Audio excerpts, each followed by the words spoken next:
Hello, this is Monty Jason Schaefer. I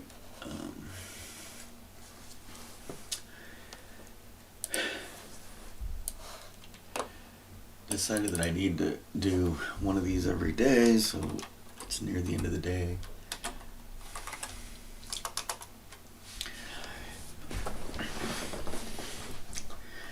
Last time we talked about human, meaning man and woman together.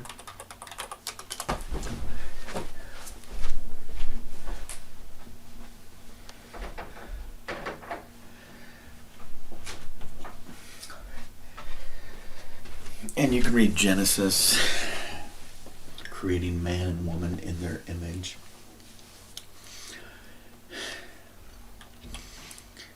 Fifth of April, 8 BC, to El Cinco de Mayo.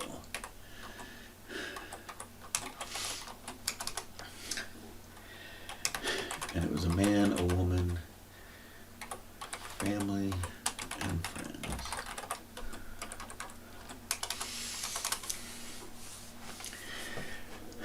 So, if you study Pauline thought with the Christianization of the Roman society,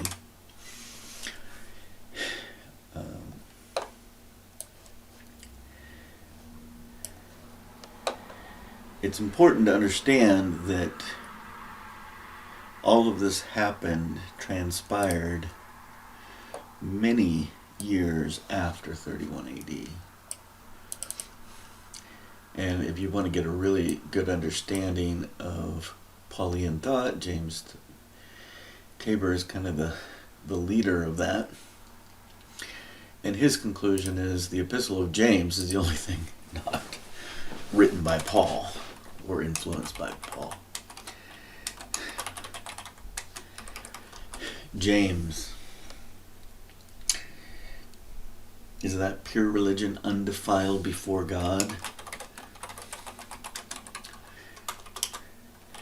The fatherless and the widows.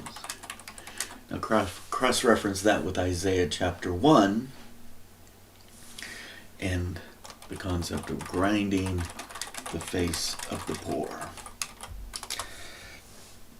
Now today, if we're going to talk about who, we need to understand who is God.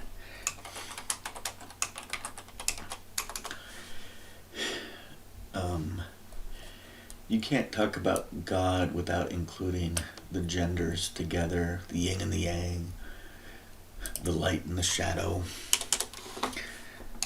So the feminine is energy. The masculine is matter. E equals mc squared, anyone? Should be m equals E divided by C squared. Matter is a function of energy. Energy is the independent variable. And Nikolai Tesla said this of Einstein's work.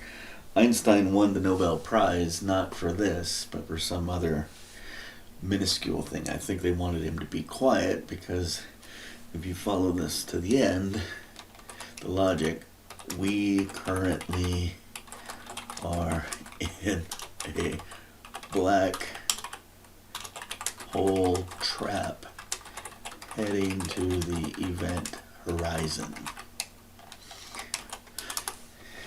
That's the end of all the logic tied to that. The feminine is energy. The masculine is matter. So the war in heaven, remember, human versus 8, which is separated. So the war in heaven seems to be associated with a battle of the sexes, misogyny at its height. That is not to say there are not entities in the heavens and on earth that respect women and give women a proper place. If you look at your hands, you have 5 fingers on the left, the feminine hand, fingers on the right, the masculine hand. And what I mean by that is that was where the star seeds came from, and they had feminine leadership when they came to this earth as invitees.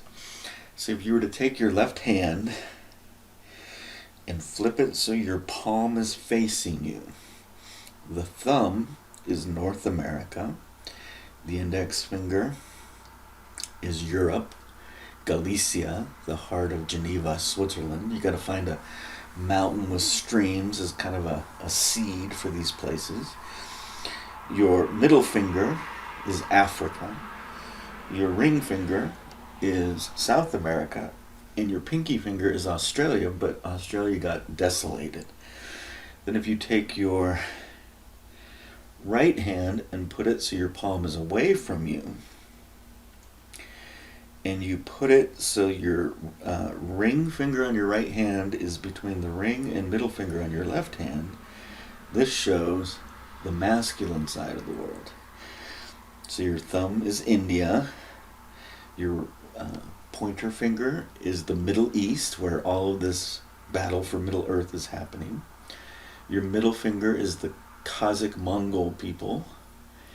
Your ring finger is China, and your pinky is Japan. And if you could wrap this around, the far, far east, the far, far feminine, the far, far west is the far, far feminine, would connect to the far, far east, the masculine. That is, Japan and Australia are pretty close to being connected because we're in a sphere. Now apply space to that same model. Far, far west is the feminine, is energy. The far, far right is matter. But if you're far enough east and west, they're very close to each other if you know how. Whether you call it an Einstein-Rosen bridge or a wormhole, there's some way for that to occur.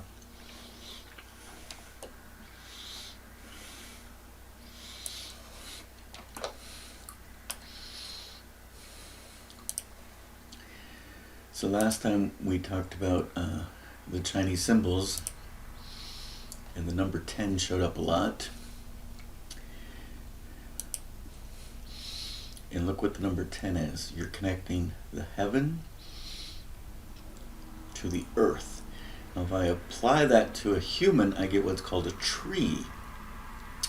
That is, if the heavens get a male and a female to unite and they have children, I have a tree of life. Hope deferred maketh the heart sick, but when the desire comes, it is a tree of life.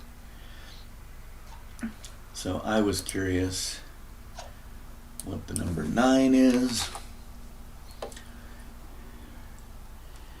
So you're going to see we have, the number 9 is very similar to the number 7, but it's got this like walking hook. The 7 looks like a broken human. It looks like one of the humans is carrying the other, and I would say the female is carrying the male. Jack and Jill went up the hill to fetch a pail of water. Jack fell down. Adam fell. Now Adam means the red-faced human. Something about being red-faced, ruddy-faced, maybe not having enough oxygen, or being overly oxygenated. So as we move forward through this, we're trying to understand what's going on here. Why is there a war in heaven between the genders? What does that have to do with the need for atonement and the concept of a Messiah?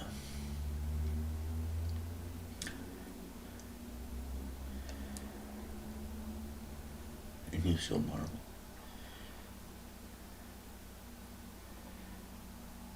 I think I wanted John 17.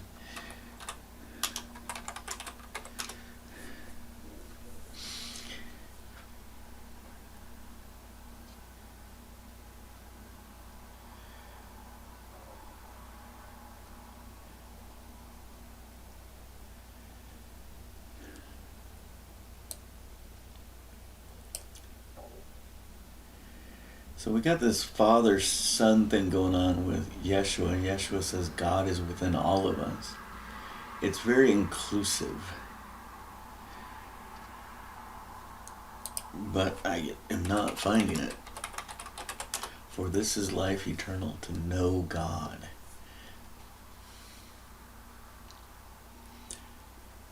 It was 17. I just skipped over it.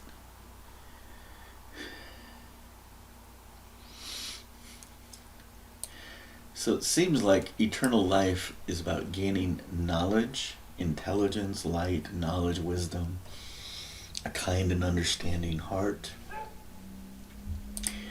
But then we read a scripture like this that's condescending in its current form. But does that article have to be indefinite or definite? Because if you change one word, it's not condescending. I am a way, a truth, a life. And the word for truth, amet, is a very important word. But by me. No one can come to the Father but by me. And maybe that's through the atonement. But he says God is within all of us somewhere else. So there seems to be a disconnect. So I'm looking up truth. So this is in Greek. Yeshua likely spoke Hebrew, Aramaic, Egyptian, Greek, and possibly other languages. And so what I want to do is see, well, what is the Hebrew equivalent of this word?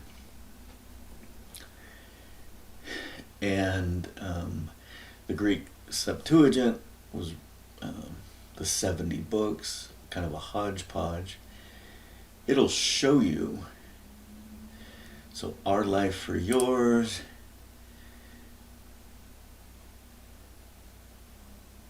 Because I'm in the King James, now I can possibly see the word for life. Nepes. Oh, yes, that is correct, but that's not the word I was looking for. I was looking for the word true. And so I'm not going to go through that process to get there. I'm just going to go show it to you. Emet. Now the symbols of emet, emet, whatever, is important. He's saying, I'm the Aleph and the Tav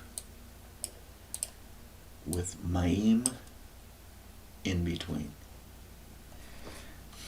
That's pretty important what he's saying there.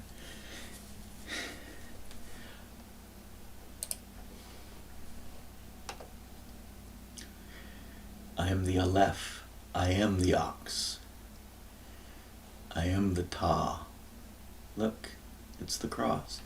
So the concept of a cross predates the crucifixion and the fable and fiction that is the crucifixion. It's older. It's more meaningful. The reason I choose Isaiah so much is Isaiah has been edited the least. The Songs of Solomon, Proverbs, Psalms, Job are kind of the priority. Then Daniel, a little bit of Ezekiel, Jeremiah. The Deuteronomists didn't touch as much of that, partially because much of that was written in this old form of Hebrew. This form of Hebrew is a result of the exile of 600 BC. So they went and lived with the Babylonians, who had a cuneiform form of writing, and they turned their Egyptian-esque glyphs into this modern Hebrew, but they lost a lot of their language. And so when someone reads Isaiah and says, oh, Isaiah is filled with post-exilic metaphors, of course it is. Scribes, however they're writing it, lived through that exile, and they're trying to write what Isaiah wrote using these symbols into these symbols. And then it gets worse when they introduce so-called anachronisms. Regardless, the word emet is the aleph and the ta. And that's interesting, that could be goat. But that's definitely a cross symbol. And in Chinese, that's the number 10. And remember, it's connecting earth to heaven. That's what 10 means in Chinese. Now you're saying, well, why are you mixing or anchoring to Chinese thought? If you're trying to decouple history, and you know the winners recraft history to make themselves look good, you want an objective third party that had no skin in the game. China has no skin in the game in the Middle East. Who's right, the Romans or the Hebrews? And so that is a huge reason why I'm doing that. So another thing, the middle letter is Ma'im, and they're claiming that there's only 22 characters of the alphabet. And I would estimate there were probably 30.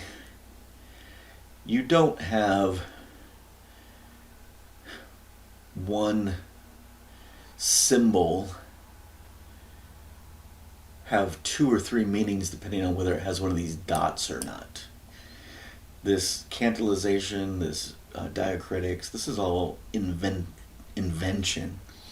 So the Masoretes about 100 AD they're losing, or 1000 AD, they're losing their language. So they needed to come up with a pronunciation guide. If I were to say the word Sodom and Gomorrah, the G in Gomorrah isn't in here. There was another letter called Gayim that got replaced with this. So this is the 22 letters of the Masoretic Hebrew, the broken Hebrew. The original had probably 30, and some of them are actually vowels, even though they say there are no vowels. Aleph is a vowel.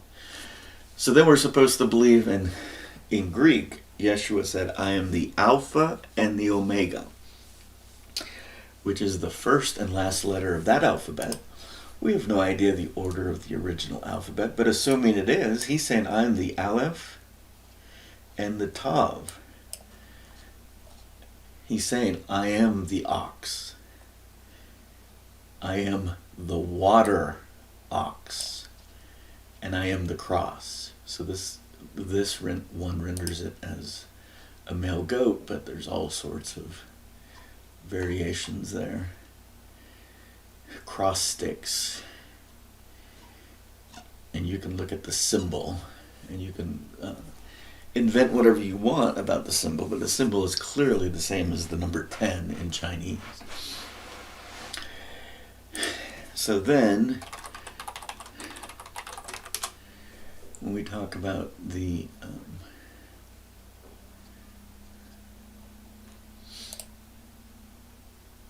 death event, an important variable is mem. It represents chaos, water.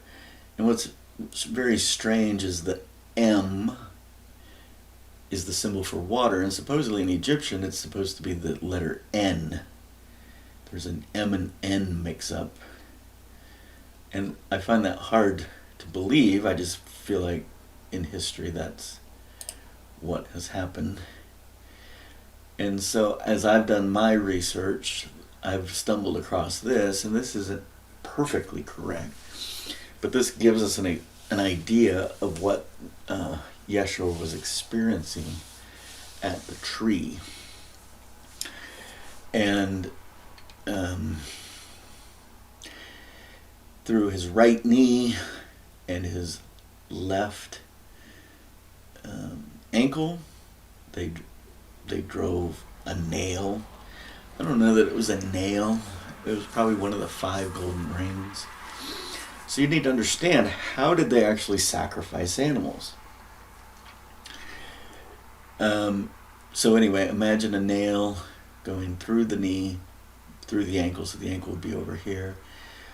One of the hands is on the back of his neck, literally some sort of spike, nail, or ring going through the center of his right hand and through his neck without hitting the artery or whatever.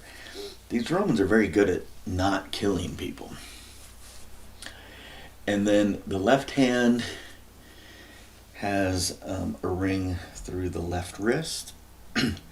And he's in a net of some sort of rope pulley system and a tree system.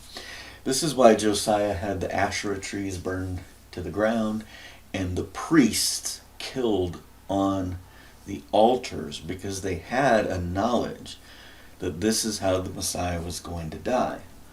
The Masoretes, 1000 AD, of course, took that detail out of the Josiah story. What's also important about the Josiah story is Hezekiah also started with that. So we need to understand the story. So we have Ahaz, Hezekiah, ... There's several there. And Josiah. And Josiah doesn't know what to do. It seems like he and the priests don't necessarily get along. The chief priest, I think it was Hilkiah, doesn't even go to Josiah. He just sends an errand boy. And Josiah rents his clothes like, oh my gosh, we're going to kill our Messiah in our temple and blaspheme our temple. Now you got to remember, Ahaz and his father were killing pigs in the temple. And that was blasphemy. Now imagine you're killing humans in the temple. That's blasphemy of blasphemy. But Josiah gets advice from the college and specifically from a woman and does exactly what she says. So the Mizne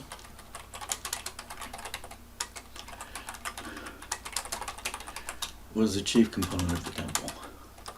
The purpose of a temple is to be a school. So what is the temple? You got a school, you got a barbecue, and you've got the guardians of the Holy of Holies. Okay, so those are the three primary functions of the temple.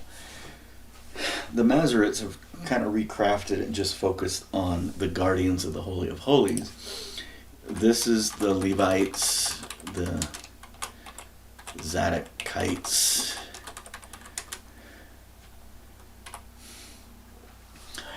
and their job is to enshrine the Ark of the Covenant. And by enshrine,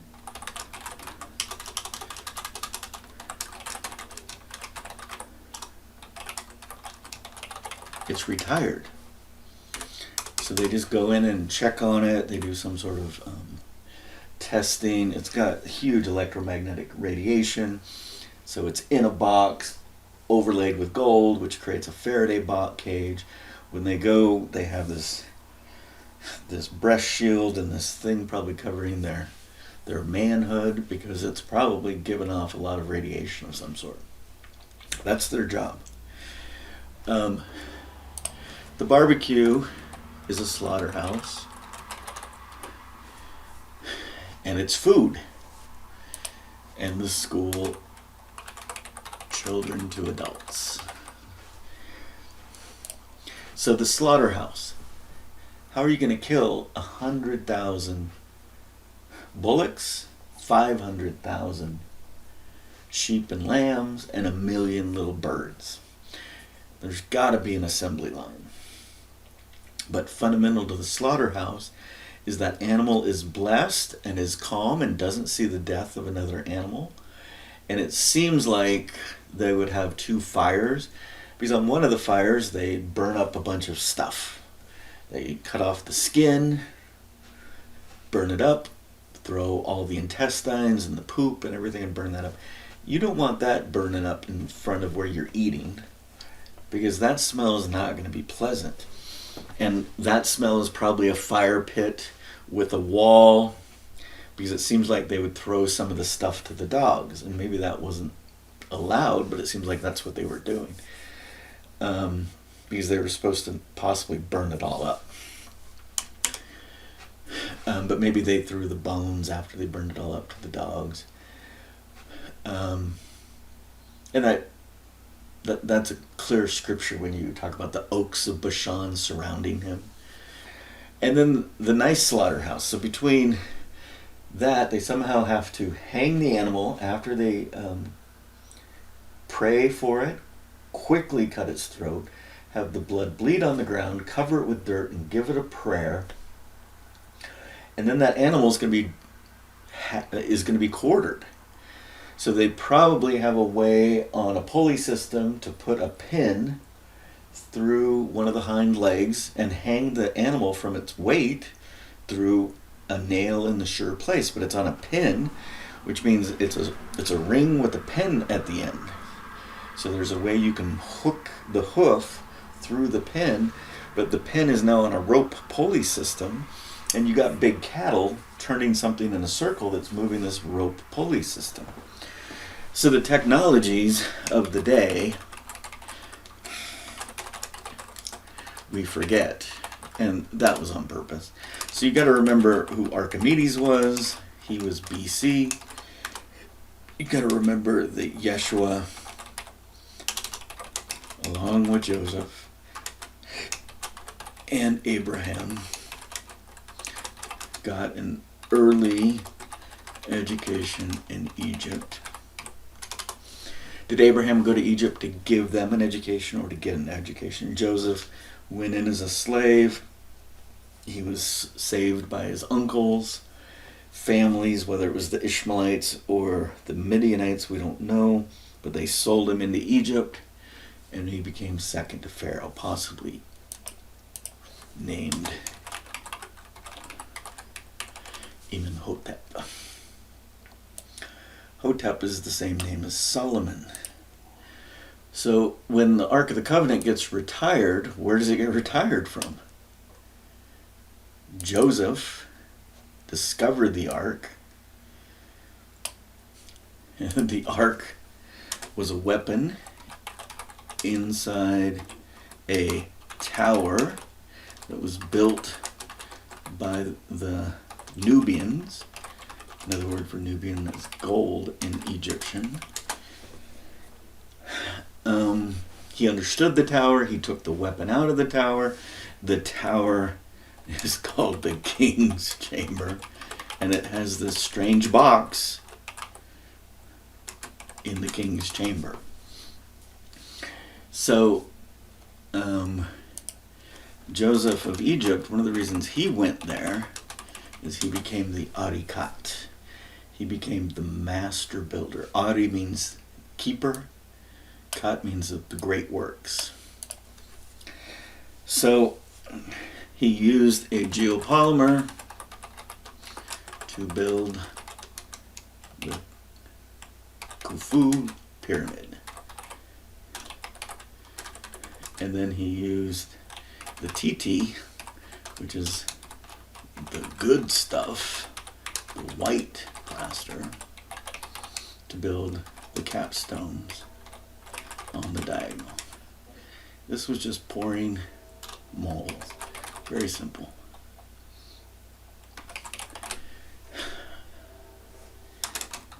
David Cavotikis figured this out in 1973. Okay, so the Ark of the Covenant was some sort of weapon. You know, you just look around the world for arid places. So Sahara means desolate, desert. So look where bombs would have gone off. And nuclear, I don't know what the weapon is. But if you look at Google Earth, it's not hard to see what was hit. So Sahara was hit hard. So maybe that was 3 bombs. I have no idea. Arabia was hit. Australia, most of the seat of Australia was likely destroyed. So you do have some there. So if I were to pull up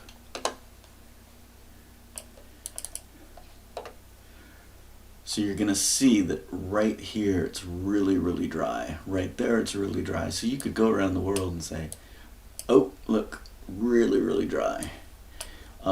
Antarctica was really, really dry. We got saved by being covered with ice. Bomb, bomb, bomb, bomb. Desolation. Bomb, bomb. The Gobi Desert. Bomb, bomb.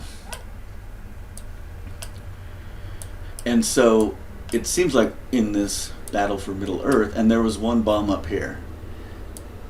And because of it being so far north, as we know, one hit Iceland, what we call the Younger Dryas event. So, I'm sorry, Greenland. So Greenland is likely one of these spots.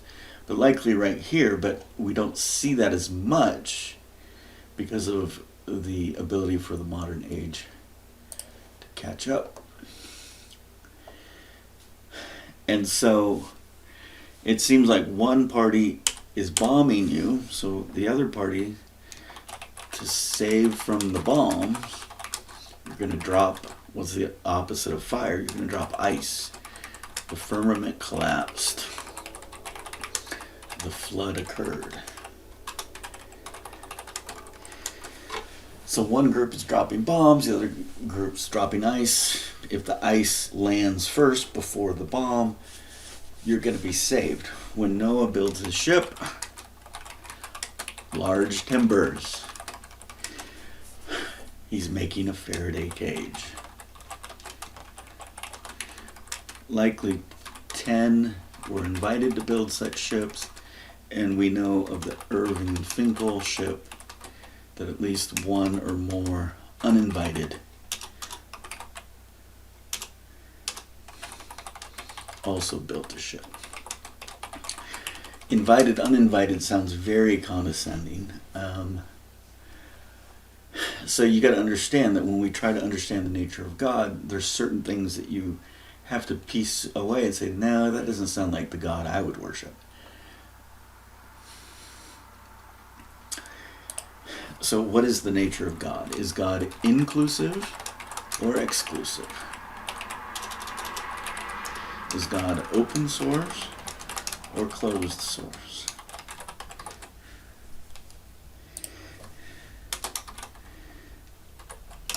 Save everyone. This is the God I worship.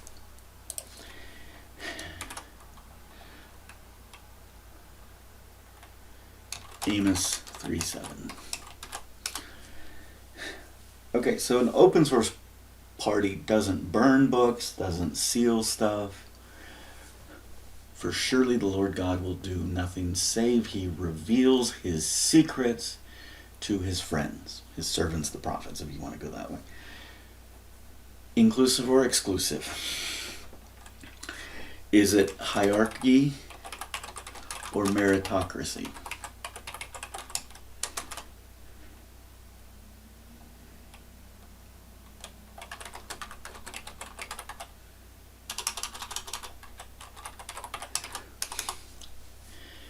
Is it just because you're the Most High?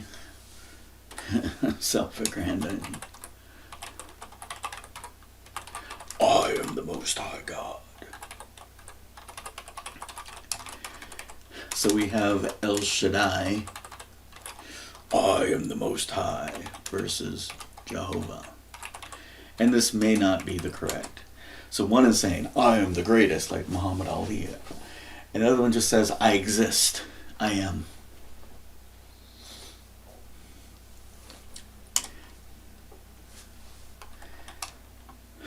So, control versus freedom. Natural versus surgery.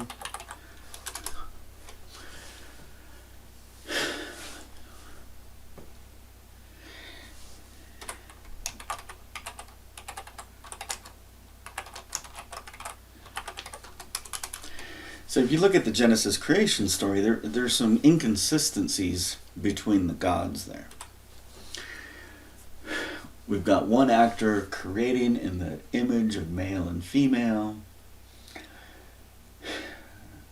Man is alone for some reason. You can go down the Lilith path of Lilith wasn't created out of man, so she was independent and didn't want to submit. Listen to all that. Submit, control versus freedom. So God caused a sleep to fall upon Adam. He took the bone out of his phallus and he made a woman out of the bone out of his phallus. Okay, that's not cool. You anesthesize someone. You put someone in a sleep trance. And certainly the Palladians talk about their med beds and stuff. But I'm looking for the nature of the best God. And if you have to use anesthesia and such things, you're not in a running with me for the best God. And so if we look at Egyptian symbols, phallic. So if we look at this, you're going to notice the bone-in phallus was everywhere in Egypt. The British likely did not like this, so they would deface and break off these bone-in phalluses. Most animals have a bone-in phallus. Humans, we don't. But was that a result of a surgery?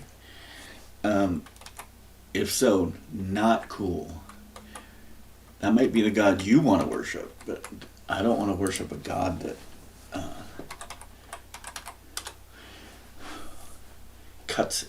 So cutting into the human body was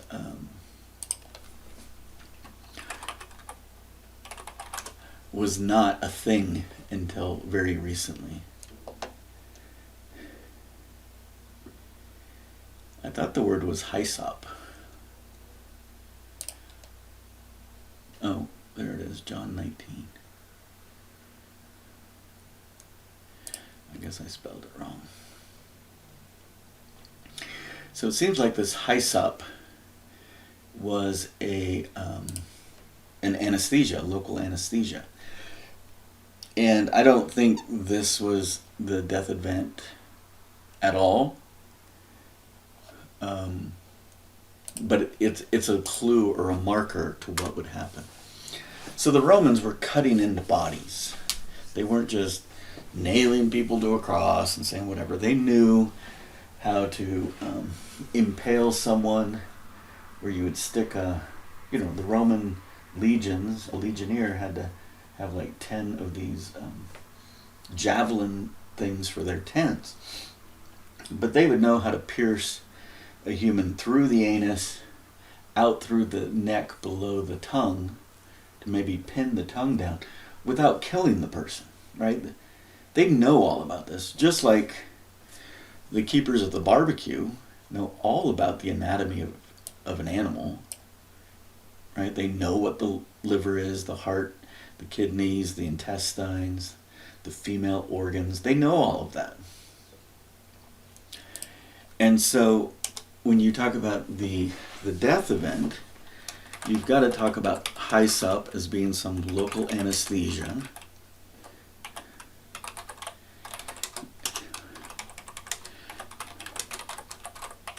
I talked yesterday about stabbing the kidney as a marker. That person's going to die of sepsis in a few days, but you've marked who's going to die the next day. You've already marked them. They've got a wound in their side. And then we know that you have scorpions and snakes, and they have venom that are neurotoxins. I was stung one evening by a small Arizona bark scorpion in my bed in Tucson, Arizona, and for about 3 days that neurotoxin was in my brain, and I had this fear that had no source. That was the neurotoxin. My brain was being manipulated by the neurotoxins of this animal. Hyssop is probably from some plant. It's probably some numbing agent. People would get injured in war and they would try to treat them and they would put leaves on them. Do you know the Holophossis plant or whatever, right? There's different ways to treat wounds and to create some sort of numbing agent. And so when you talk about the death event, you have to include some of these elements. And so the death event was a function of cutting into a body. Now, if you read medieval stuff, the Catholic Church during the medieval times, once the religion solidified and institutionalized, and people forgot the true Messiah death event, there were still lingering elements of it. How would you torture and kill a traitor? You would draw and quarter and behead them and burn them at the stake and all sorts of things. But you could not cut into the torso of a human. By the torso, I mean shoulders to gut. You'd never cut into them. So in the 1500s, one woman, she had a painful pregnancy, so she tried to cut out the baby. They threw her and the baby into the river, unknown burial, she's going to burn in hell. That was kind of the purpose. Another scenario, a woman was having challenges with her pregnancy, and a man who was a butcher who would grow and slaughter pigs all the time went to the Catholic priest of the town and said, "Can I please cut her open to try to save the babies?" And he was given permission because of his experience and his knowledge. But that was a huge deal to get permission to cut into the torso of a human. Why is that? That's because the Messiah death event was living surgeries. So the other thing you have to be aware of is the prophets. So if I were to say Job, you should say worms eating at the body. If I were to say Isaiah, cut in half. Right? And then you have to look at things that are nonsensical.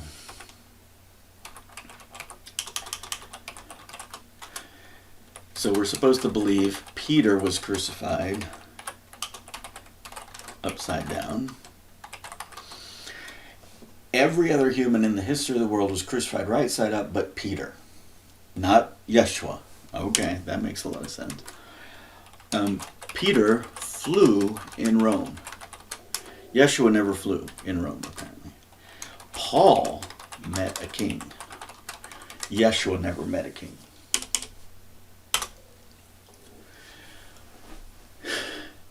So the other day I discussed the possibility of Julius Caesar actually being alive. So remember, Julius Caesar had a child with Cleopatra. And maybe that was too long ago and he couldn't have been alive, but Yeshua only meets Pontius, a subservient of the emperor. I have a hard time with that. Would Yeshua not appear before the kings? And so the story is fiction. But we have enough data that we can kind of walk through it and say, okay, what really occurred? And then when we go back and read Psalms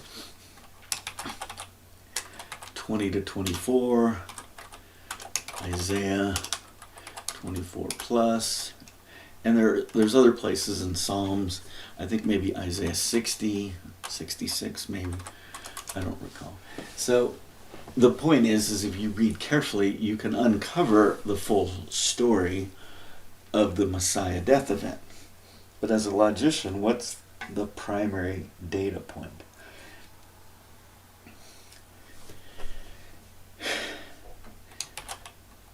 Lay down your life for or with your friends.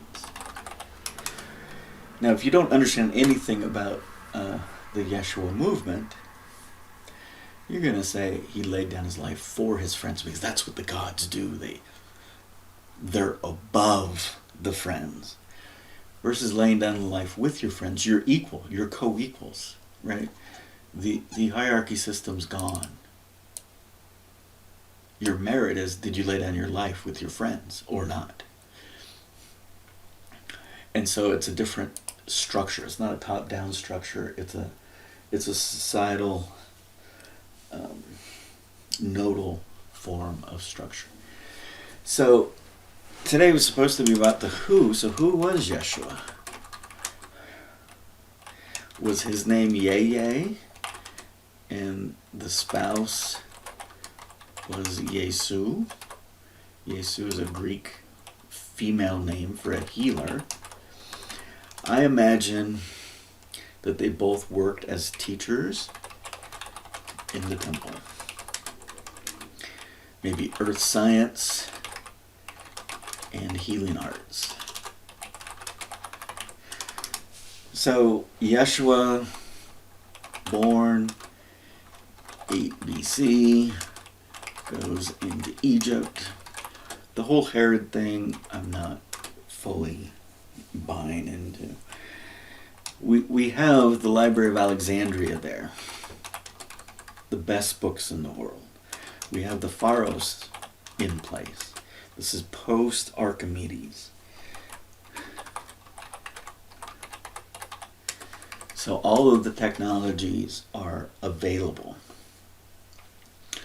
You could teach about sink or float. You could teach about soap, mixing water and oil, heating and mixing and cooling and all sorts of things. Colored dyes. So it would be very easy for you to be an earth science teacher. If you recall, when he was 12 years old for the bar mitzvah, he was presented at the temple and they were amazed. So what do they make the best students? They make them teachers in the temple. That's a no-brainer. Another thing that seems to be a common theme that we have no knowledge of currently is prison. So was his 3-year ministry a prison sentence? When he was up in Galileo, was it Galilee, the land of Naphtali, was he actually in that Herodian prison that was on a hilltop? So we're missing all that data. Obviously, if he was supposed to be Messiah ben Josephus, he would have been married, he would have had children. And so I think about his name because Isha, more or less, is woman or wife, and husband is S, is it not? Esh. We need to find that quickly if we can.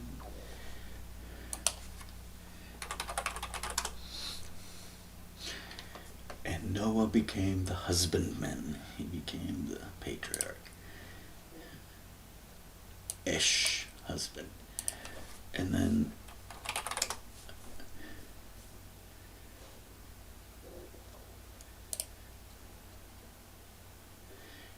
Isha. So it's the same stem, right? So one's S and then one's S, Sha. His oldest was likely 17, little Judah. Jehud. 2 other children from this woman. I don't know if he had other children. The concept of freedom and contracts seem to be counter. A contract is counter to God is within you. There's no contract there. There's no rules of obedience. This earth is to learn and experience and to move on. This earth is not to be subservient. So I think of Aragon when he enters the White City and is coronated, and the hobbits want to kneel. That's what a good king would do. You don't kneel. Maybe you have to kneel once. I don't know that you do. You don't kneel before God. You don't submit. There's a difference between saying, I choose to be water. I choose to be crafted and molded by the potter's clay to do what you may with me. Out of choice, I choose that path so that you may use me as an instrument for the greater good, because we all live and die. So I could come to this earth and try to make it all about me and my money and what I can earn, blah, blah, blah, blah. Or I can come to this earth and say, I was born, I'm going to experience some stuff, I can learn some stuff, but I choose to be a pawn, right? It's a choice I'm making. I'm not choosing to be a pawn out of fear of punishment. It's out of, I'm on Team Jesus or whatever, and if I can do something to benefit all of humanity, not just in this life iteration, but in the cosmos, in the universe, in the multiverses, whatever, that we can really save everyone, then your concept of death, suffering, and fear are just gone, right? There is no death, suffering, or fear. We're just here to live a life experience, and by choosing to have God within us, then we're allowing God to work through us, because God knows the game better than we do. And in the end, we will all die.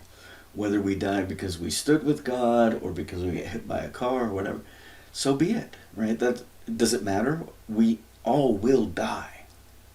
So those that fear death can't transcend and understand how you would go to a cross and lay down your life with your 5,000 friends, right? I'm going to put 5,000 there.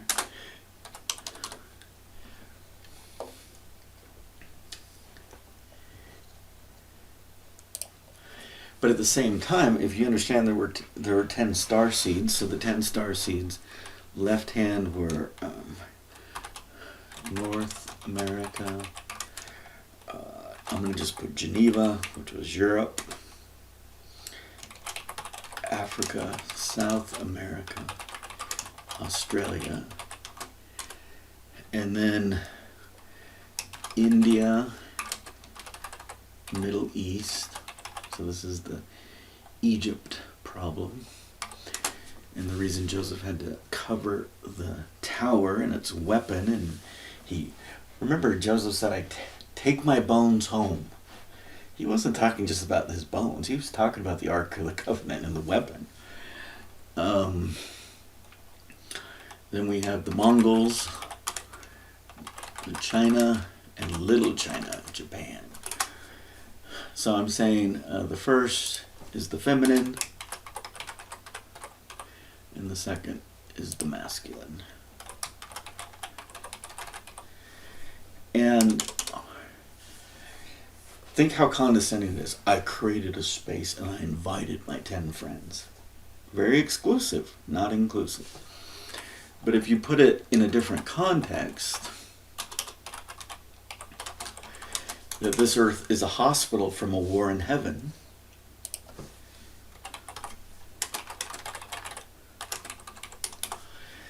you'd want to put yourself in an isolated part of the cosmos. You would want to have borders or boundaries, so each star seed could treat and heal their own peoples. Maybe the people are coming in from this war in heaven having been injured, post-traumatic stress, possibly anesthesia, surgeries, if the star seeds believe that. When I talk about star seeds, it looks like there's 10. Look at my hands. Look at the temple of Jehovah.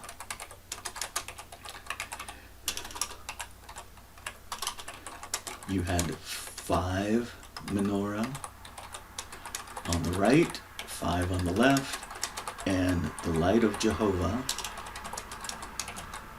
was the 11th, would light them all.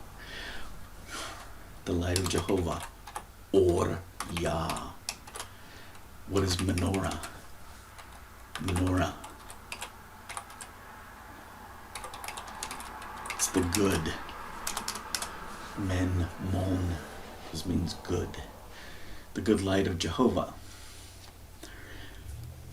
And so they talk about 70. There's some fabrication after Noah's Ark that we have to name these nations after because only 8 people survived. Where did that come from? That's not in the Old Testament. That's in Hebrews. And are they taking the Chinese meaning of 8 or the Russian meaning?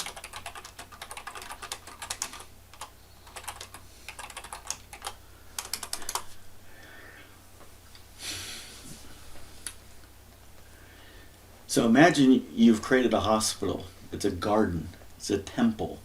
People can learn, be healed, be at ease. There's no war here. Someone brings war here. There's desolation. To save people, you have to drop the ice before the bombs hit. Chaos, chaos, chaos. So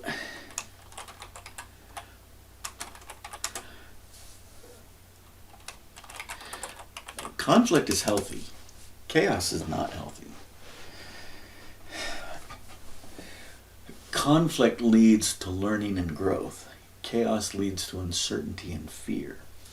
So to understand the nature of God, you have to have a concept that those are different things. Okay, so the fundamentals of who, I think next time I'll talk more about how, now that we've laid out what the barbecue was like.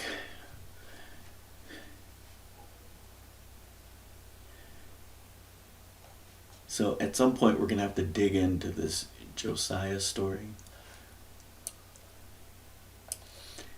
But if you read about Yael, she was a woman that killed a king by driving a nail through his head. Women had a place.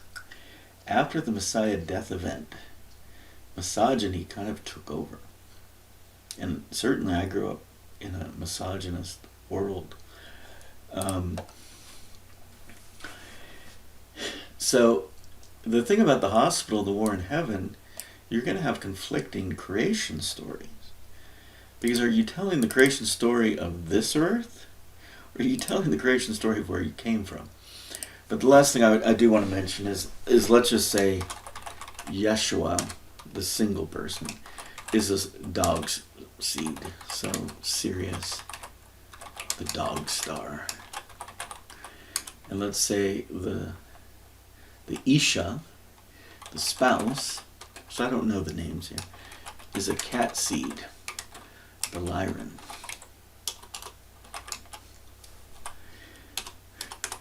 So now imagine those two came together. Remember the symbol for human. In Middle Earth they had children and the heavens approved it. But for whatever reason, Yeshua was responsible for his family.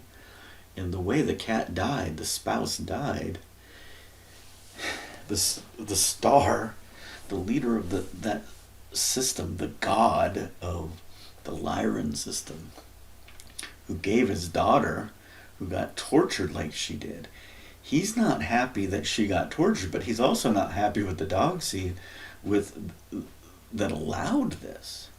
So if you want to talk about an intergalactic federation, the Lyran is not happy.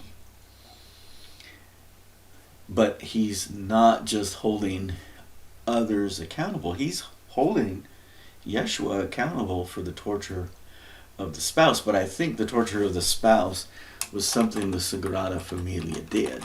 So this is a good place to end. Atonement at one ment. Were they both Hebrew? Was she Egyptian? I don't know. Does it really matter? It seems to matter because Abraham was likely a dropship. He was likely not a descendant of Noah. And he married a bitter woman. And they had a child. And the sacrifice was not good enough for the heavens. So it was called off.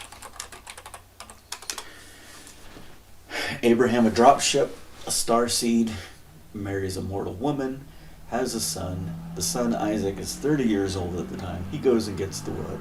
Dad, what are we doing? Well, I'm going to kill you today, son, so we can appease the heavens and their justice, whatever that means. Okay, Dad, sounds good. Let me go get the wood. You see, the concept of death is different if you're living at a higher sphere. But it got called off because Abraham was a mortal father watching the death of a mortal son. And it seems like whoever El Shaddai is, who I'm calling him, but whoever the angry God is, it has to be a mortal son dying for a celestial father. Let's just leave it that way. So apparently that's the rules.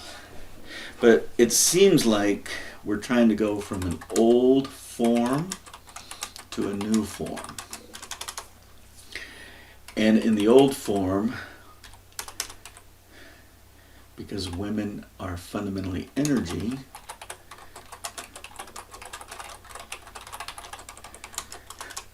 there's something misogynist in the old system. So who would have crafted the concept of the new form? The new form has to be legacy, which means perfectly backward compatible. So I think there were boundary tests. They were beta testing. So they were saying, okay, we've got a mortal father willing to kill or sacrifice his mortal son. And according to the old form, that wasn't sufficient. It wasn't perfectly backward compatible. So you have to have a mortal son dying for a celestial father. And that happens. But what happens is it's a mortal grandson dying for a celestial father. But on earth, it is a son dying for the mortal father. So the new system accounted for the old system, but still did what they wanted to do with Abraham. And the other thing is, in the old system, children were discarded. So if you somehow weren't perfectly obedient, you would go to some dark place and burn in torment. If you believe in the Greek form of Hades. But regardless, children were discarded. So if you were fallen, you ate of the fruit of the tree, and you weren't saved, you would be condemned forever to what? I don't want to go to the lake of fire and brimstone, but there was some sort of discarding. So discarding in the cosmos is obviously a black hole. You're thrown in the garbage. Okay, who's not going to like that in the cosmos?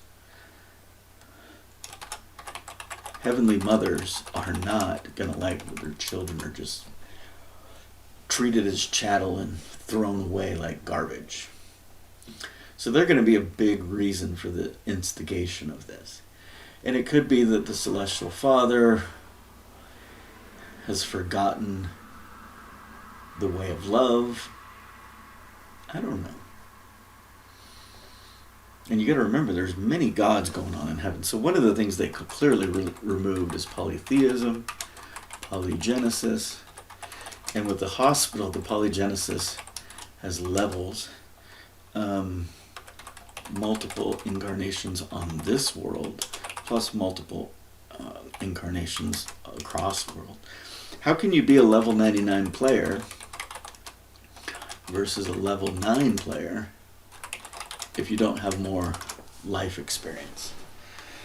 But fundamentally, creation, so this is a fundamental flaw of hierarchical systems. Creation mathematically. So I'm going to say a mother plus a father creates a child. That's interesting, the male and female are reversed. By definition, the child has to be greater than the mother, and the child has to be greater than the father, unless one of them is a negative number, which is not possible. So when a child is created, in the most simple form, it would be one mother, one father. Maybe there's a way to merge DNA across billions of mothers and billions of fathers. But what that means is the child is always greater than the parent. So when Yeshua says, I've always been with my father and I love my father, if the child is the sum of the father, even though the child may have a beginning, which is what Arius would argue before he got bitch slapped by St. Nicholas, he knows everything of the father because he has all of the father in him. But he's more than the father. He can love his father and still be more than the father. And obviously the mothers would want to have a child fix the old paradigm, because children shouldn't be discarded. The opposite of children are discarded is save everyone. And it seems like the one holdout will be El Shaddai, the angry God, whoever that is. So I'm not conflating Lucifer, devil, demons, whatever. There seems to be an angry God and a not angry God. A God of anger and a God of love. A God of exclusive, arbitrary, I pick and choose who wins and loses, versus it's all good. Let's just play the game. We live, we learn, we die. Very different things.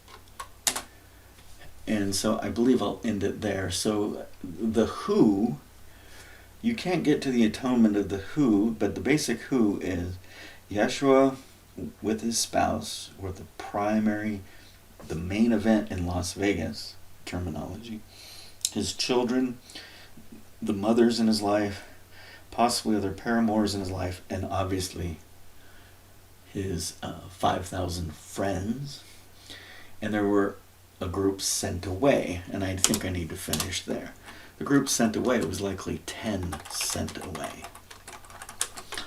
Why 10? Why not 12? Because this has nothing to do with the house of Israel. This is bigger. This war on Middle Earth is about a battle in heaven. These 10 represent the menorah. So I've always said, well, what's the name of Peter in Hebrew? It's probably not a Hebrew name. So remember when the wise men visited at his birth, these 10 probably joined him in Egypt. They probably taught him about their cultures and learned from him. And then the word apostle means they're sent away. Peter was called Bar Jonas.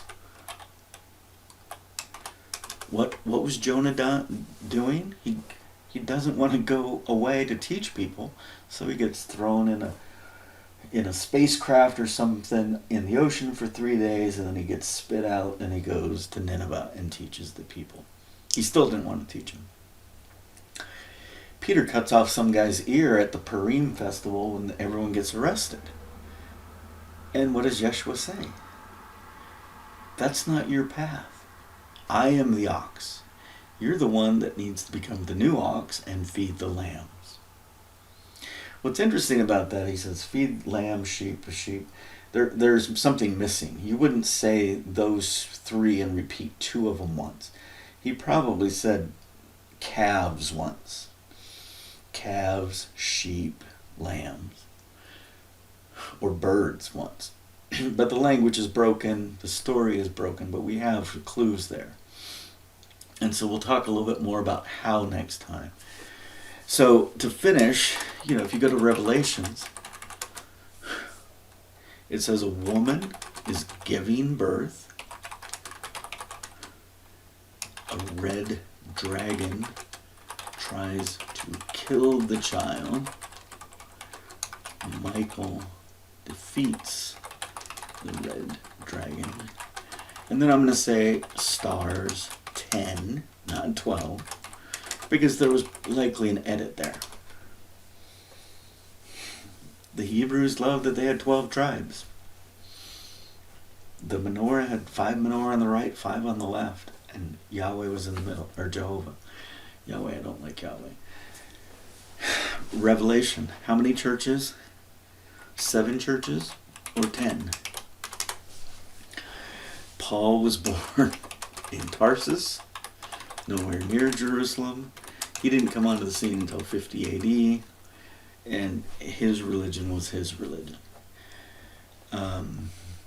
Far removed from what actually happened, but it seems like most of the people that knew the true religion died or were very poor, and there's at least a 20-year gap before Paul comes onto the scene. If you review the New Testament and all the places he started churches, and then you read and talk about the 7 churches of Revelation, it's fiction. Paul mentions at least 11 or 12 churches in Asia Minor. So the week before 31 AD was anywhere from 8 to 10 days. The Etruscan week was a 9-day week. The Egyptian week was a 10-day week. The Hebrew week was likely a 10-day week. The Chinese had a 10-day week. The 7-day week became a thing about 100 AD. So your Friday, your Good Friday, Palm Sunday, so if you do the crucifixion from Friday to Sunday morning, most think that's only 40 hours. And that's supposed to be 3 days. And my argument is 3 days is probably not even 3 days. It's probably 5 days. Look at your hands. It's a pentad, half of a decan, half of a 10-day week. When the Chinese emperor saw the solar eclipse, he went into his palace for 5 days. It was probably 5 days before the resurrection. And so when you begin to change your mind and repent and try on the possibilities, you're going to go to a very different place. But it's a deeper place. It's a richer place. When you go back and look at some of the stuff that you've spent your whole life believing, for example, Peter was crucified upside down. So you're saying Peter was greater than Yeshua in death. He was more unique. I'm not buying that. But what we're going to learn is Yeshua's son, Judah Iscariot, dies for his mortal father and the celestial father. But the last death is a woman, is a mother. And that's going to change this gender division that's been going on since this. So when the red dragon is defeated, he then sends a beast. So, I was trying to deal with technology today. Something as simple as copying pictures from my phone to my Windows PC. And sometimes I wonder if we're actually in hell. Because that was something you could do 10 years ago, easy breezy. And now, because everyone wants to own the space and force you to put your pictures in the cloud, basic protocols of host and controller for the USB protocol is broken between the Android and Windows systems. And it wasn't broken a year ago. So that makes me wonder if we're not in hell. But if you look at the satellites that we have in space, or the telescopes, one of them I believe is called Chandra, and it studies X-rays. And a telescope is pennies for the government to maintain. But it seems like the red spectrum of light and the X-ray spectrum of light is altering, and they don't want the telescopes to see that, because people are going to figure out that we're actually inside of a black hole, not the narrative they have that in billions of years we'll be part of the Sagittarius A black hole.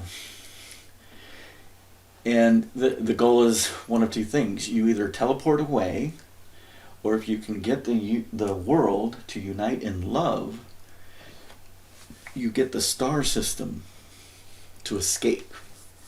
And that would be the goal.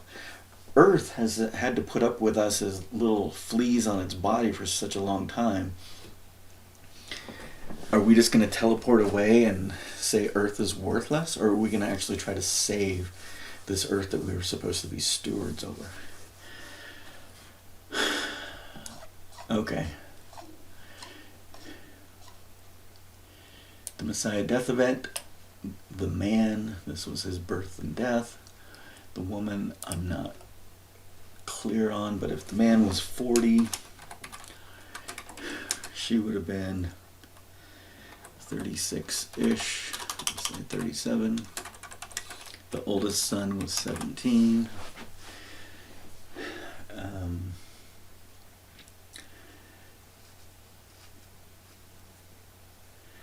So the T-9 is who? A human died from heaven. A man and a woman together, actually with their family and friends. And then we'll talk more about the how. We'll get into the nature of how the barbecue should work, how it was an assembly line, and how they had a den of thieves to cheat people, how they were mistreating the animals. And the word is stole in Hebrew for what is called the longhouse in America. So my hypothesis is ancient America, after they learned about the Messiah death event, began to build longhouses in homage to the true Messiah death event. Okay, I got this done today. May Yeshua bless and keep you. May you find joy in all that you do. May you always remember pure religion. Shalom. Until the next time.